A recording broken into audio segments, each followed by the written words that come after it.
अगला प्रश्न है, मूंगफली में सेलिंग परसेंटेज पूछा गया है, प्रतिशत कितना होता है? तो होता है 70 से 72%। और मूंगफली में तेल की मात्रा 45 से 50%। आप कह सकते हैं कि जो मूंगफली के दाने की बात हो रही है यहाँ पर। अगला है, उदासीन पौधा है, इसे डे न्यूट्रल प्लांट बोलते हैं, तो वो कौन सा है? सूरजमुखी। अगला प्रश्न है, सूरजमुखी के दाने में तेल का प्रतिशत 40 से 45।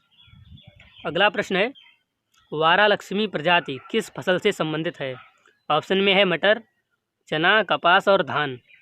तो आप ध्यान रखिएगा, ये बहुत ही प्रचलित प्रजाति है, तो ये जो है कपास की एक प्रजाति है, वारालक्ष्मी। अगला प्रश्न है, बरसीम की फसल में राइजोबियम बैक्टीरिया की जाति पाई जाती है? ऑप्शन में है राइजोबियम लेग्यूमिनोसोरम, राइजोबियम फेजियोली, राइजोबियम ट्राइफोलियाई, उपयुक्त सभी। तो हम आपको बताएं कि बरसीम का जो साइंटिफिक नेम होता है, वैज्ञानिक नाम, ट्राइफोलियम अलेक्जेंड्रियम। तो आप वहाँ से ऐड लगा सकते हैं कि उसमें ट्राइफोलियाई आता है, ट्राइफोलियम आता है, और यहाँ पर ट्राइफोलियाई है, तो ये वाला एकदम सही होगा, सी ऑप्शन। अगला प्रश्न है, पके हुए गन्ने की ब्रिक्स प्रतिशत होती है? तो होती है 18%। अगला प्रश्न है, गन्ने की अर्धशाली फसल की बुवाई का समय?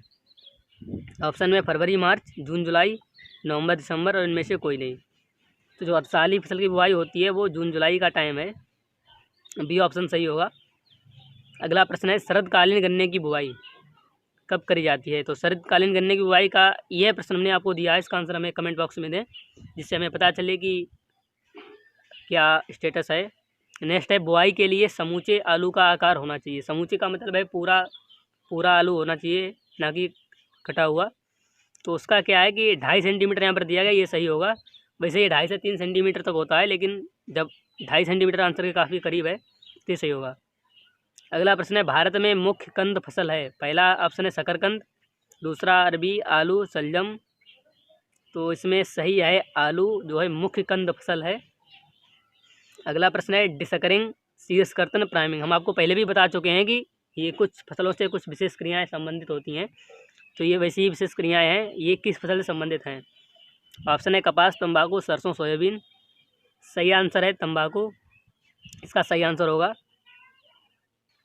बढ़ते हैं अगले प्रश्न की ओर। अगला प्रश्न है, 1 हेक्टेयर के लिए पौध प्राप्त करने के लिए बीज दर है, तो बीज दर तंबाकू की जो है 100 से 120 ग्राम है। नेक्स्ट है, धान के खेत में किस यंत्र से निकाई उड़ाई की जाती है? भले ही आपको प्रश्न कुछ सरल लग रहे हों, लेकिन ये सारे प्रश्न ऐसे ही हैं, काफ़ी इंपॉर्टेंट प्रश्न है, पिछले पेपरों में आए, मेमोरी बेस्ड टाइप के क्वेश्चन है। तो इसका सही आंसर है पैडी वीडर। नाम सही लग रहा है, पैडी। पैडी आप जानते हैं धान को कहते हैं, धान की फसल को, तो पैडी वीडर हो गया।